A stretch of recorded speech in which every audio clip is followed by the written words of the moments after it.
हा को ना और ना को हाँ में बदल दे, यही है झारखंड पुलिस। योगेंद्र साव की जिंदगी तबाह कर दी, अब कह रही है निर्दोष हैं। कई मामलों की असलियत सामने आई, खाकी वर्दी पर दाग ही दाग। नमस्कार, आजाद सिपाही विशेष में आपका स्वागत है। मैं हूं राकेश सिंह। पुलिस यानी खाकी वर्दी और रुतबा, समाज में अलग पहचान और दबदबा, जिसके बारे में कहा जाता है कि इसकी न दोस्ती अच्छी है और न दुश्मनी। वैसे तो भारत के सभी राज्यों के पुलिस व्यवस्था कमोबेश एक समान है, लेकिन झारखंड पुलिस के कारनामे ऐसे ऐसे हैं कि उसे अब लोगों की सहयोगी नहीं विरोधी माना जाने लगा है। झारखंड की पुलिस अपने आकाओं के निर्देश पर किसी को भी दोषी करार देकर जेल भेज सकती है और किसी भी दोषी को निर्दोष बता सकती है। झारखंड में पिछले 21 साल में पुलिस ने ऐसे ऐसे कारनामे किए हैं जिनके आगे योगेंद्र साव का मामला मामूली लगता है। सबसे अचरज तब होता है जब इन गलत कामों की सजा निचले तबके के पुलिसकर्मियों को दी जाती है और बड़े साहब बेदाग निकल जाते हैं। योगेंद्र साव को ही ले लें, जिस समय उन्हें दोषी साबित किया जा रहा था पूरा पुलिस महकमा उसमें शामिल था, और अब जब असलियत सामने आई तो बलि का बकरा सिर्फ केस के आईओ को बनाया जा रहा है। झारखंड पुलिस तंत्र के ऐसे ही कारनामों को उजागर करती आजाद सिपाही के राज्य समन्वय संपादक अजय शर्मा की खास रिपोर्ट। कहते हैं कि पुलिस नाम की कोई व्यवस्था राजतंत्र में पहले नहीं थी। मंत्री फैसला सुनाते थे और सीमाओं की रक्षा के लिए सेना होती थी और उसका प्रधान सेनापति होता था। अंग्रेज जब शासन करने के लिए दूसरे देशों में गए तो साथ में पुलिस सिस्टम लेकर गए थे, जो हमेशा अंग्रेजों के प्रति उत्तरदायी था, यानी राजा के प्रति। उसमें आम जनता से कोई मतलब नहीं था। अंग्रेजों ने ही अपनी सुविधा के अनुसार एक्ट बनाया, जिसमें कई ऐसे प्रावधान हैं जहां संशोधन की जरूरत है। सिर्फ कानून के तहत पूरे देश की पुलिस काम करती है, जो निरंकुश हो गई है। वर्दी पहने लोगों को लगता है कि उनके खिलाफ कभी कुछ नहीं होगा। यही वजह है कि वे मन बढ़ू, निरंकुश और किसी के नहीं सुनने वाले हो गए हैं। आपको याद होगा बुंडू की घटना, जहां पुलिस एक अज्ञात युवती का शव बरामद करती है और उसकी हत्या के आरोप में चुटिया में रहने वाले 4 छात्रों को जेल भेज देती है। छात्रों की जिंदगी पुलिस बर्बाद कर देती है। जिस युवती की हत्या हुई बताई जाती है, वो बाद में जीवित लौट आती है। इस तरह का अनुसंधान झारखंड पुलिस करने में माहिर है। धनबाद के निरसा थाना में गांजा प्लांट कांड की जांच अभी चल ही रही है। उसमें क्या कुछ हुआ ये लोग देख रहे हैं। कैसे उस जांच को प्रभावित करने की कोशिश की गई है।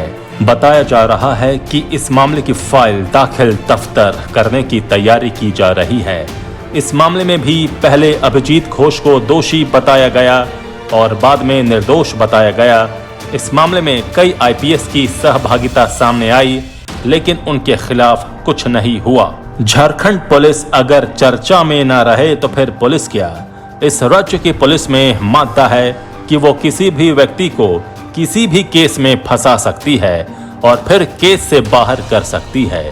पूरे सिस्टम और कानून को ताक पर रखकर काम करने वाले पुलिस के कुछ चुनिंदा अधिकारियों के कारण अब पूरा पुलिस तंत्र बदनाम हो रहा है। झारखंड पुलिस ऐसी संस्था है जो तमाम कायदा कानून से ऊपर है।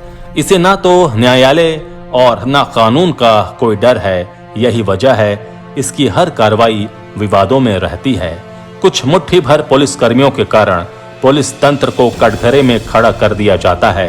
अब तो स्थिति यह है कि अगर वो किसी को भी जेल भेजती है तो उस पर सवाल खड़ा होने लगता है। सही मुठभेड़ होने पर भी सवाल किया जाता है। अभी इसका ताजा उदाहरण जेल में बंद बड़का गांव के पूर्व विधायक और मंत्री रहे योगेंद्र साव के साथ हुआ है। वो इसी पुलिस सिस्टम के मारे हैं। सीआईडी ने टंडवा थाना में दर्ज 2 मामलों की जांच के बाद जो रिपोर्ट सुपुर्द की है, वो एक बार फिर पुलिस की कार्रवाई पर सवाल खड़ा करती है। ये वही पुलिस है जो योगेंद्र साव को पहले दोषी मानती है, उनका राजनीतिक करियर बर्बाद कर देती है और 5 साल बाद निर्दोष करार देती है। इस दौरान जो कुछ हुआ, इसके लिए जवाबदेह कौन है, इसकी कोई फिक्र किसी को नहीं है। ये सिर्फ एक उदाहरण है। इसी राज्य में गिरिडीह के पीरटाण इलाके के रहने वाले चीतन मरांडी को पुलिस गिरफ्तार कर जेल भेजती है।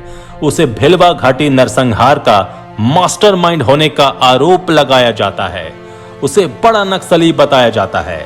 पुलिस के अधिकारी तबातोड़ गवाही देते हैं और उसे फांसी की सजा सुना दी जाती है।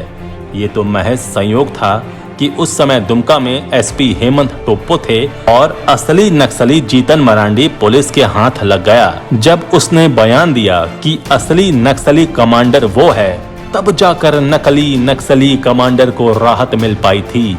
नहीं तो अभी दूसरा जीतन मरांडी बड़े नक्सली के नाम पर जेल की सलाखों के पीछे होता और उम्र कैद की सजा काट रहा होता, क्योंकि उसकी सजा बाद में कोर्ट ने बदलकर उम्र कैद कर दी थी। इसी तरह लोहरदगा में वर्ष 2005 में बलात्कार के आरोप में राजू गोप नामक युवक को जेल भेज दिया गया। उसका दूर दूर तक इस मामले से कोई संबंध नहीं था।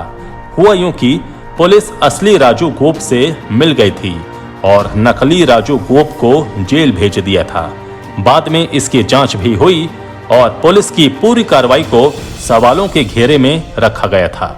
रांची के हिंदपीढ़ी के रहने वाले इंतजार अली का किस्सा तो मार्मिक है। इसे राज्य के लोग अब तक भूल नहीं पाए होंगे।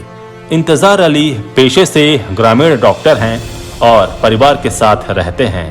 वो एक चिकित्सा कैंप में शामिल होने गए थे और ट्रेन से लौट रहे थे। उनकी सीट के नीचे विस्फोटक से भरा बैग रखकर पुलिस ने उन्हें गिरफ्तार कर लिया। उन्हें बड़ा आतंकी बनाने की कोशिश की गई। यहाँ तक कि उनकी गिरफ्तारी को सेना की खुफिया सूचना का परिणाम बताया गया। बड़ी मुश्किल से वो भी इस कलंक से बाहर निकले। ये सब कुछ पुलिसकर्मियों के कारण होता है। इसी कारण झारखंड पुलिस की छवि ऐसी हो गई है कि वो हाँ को ना और ना को हाँ कर सकती है। ये शायद एकमात्र राज्य है जहाँ दारोगा शब्द का भी मतलब आम लोगों ने बदल दिया है। लोगों की नजर में दारोगा का मतलब दो चाहे रोकर दो या गा कर दो हो गया है। यही वजह है कि खाकी वर्दी हमेशा दागदार होती रहती है। अगर समय रहते सिस्टम को ठीक करने वाले आला अधिकारी नहीं चेते तो इस तंत्र के शीर्ष से लेकर निचले स्तर की पूरी कार्रवाई कटघरे में होगी। पूर्व मंत्री योगेंद्र साव के खिलाफ जो मामला टंडवा में दर्ज हुआ, उसमें पहले उन्हें दोषी बताया गया, फिर निर्दोष साबित कर दिया गया। क्या सिर्फ इसके लिए ड्यूटी पर तैनात दारोगा ही दोषी हैं? वहां के inspector, DSP, SP, DIG, IG क्या कर रहे थे?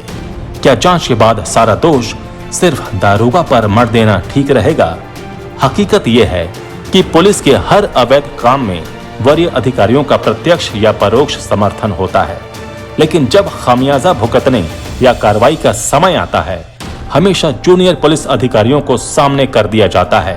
अवैध काम या अवैध कारोबार की जांच की रिपोर्ट आखिर बड़े अधिकारियों तक कब पहुंचेगी? क्या सिर्फ दारोगा या सिपाही पर आरोप मढ़ देने से पुलिस का पूरा सिस्टम ठीक हो जाएगा? किसी भी मामले में एफआईआर दर्ज होने के बाद उसकी जांच होती है, उसकी प्रगति रिपोर्ट तैयार की जाती है। ये सब कुछ करने वाले अधिकारी होते हैं जिन्हें निर्दोष माना जाता है और सिर्फ दारोगा को दोषी ठहराया जाता है। अब लोग इसको समझते हैं कि झारखंड में क्या कुछ हो रहा है। अगर सीआईडी के अधिकारी इन मामलों की जांच नहीं करते तो निर्दोष जेल में ही होते। सरकार ने बढ़ चढ़कर निर्दोषों को जेल से बाहर करने का फैसला लिया और जांच के आदेश दिए थे। तब जाकर कुछ लोगों को न्याय मिल पा रहा है। वो पुलिस ही है जो असली दोषी को नहीं पकड़ पाती और निर्दोष को पकड़कर जेल भेजने, तबातोड़ मुकदमा करने और कोयला तस्करी कराने में टॉप पर है। साथ ही फर्जी मुठभेड़ में तो इसे महारत हासिल है। कहते हैं कि अगर सुबह का भूला शाम को घर लौटाए तो उसे भूला नहीं कहते। झारखंड पुलिस और इसके अधिकारी अब भी अगर संभल गए तो राज्य की जनता के लिए इससे बड़ी पहल कुछ नहीं हो सकती। आजाद सिपाही के विशेष में अभी इतना ही। आप हमारे इस YouTube चैनल को जरूर सब्सक्राइब करें। धन्यवाद।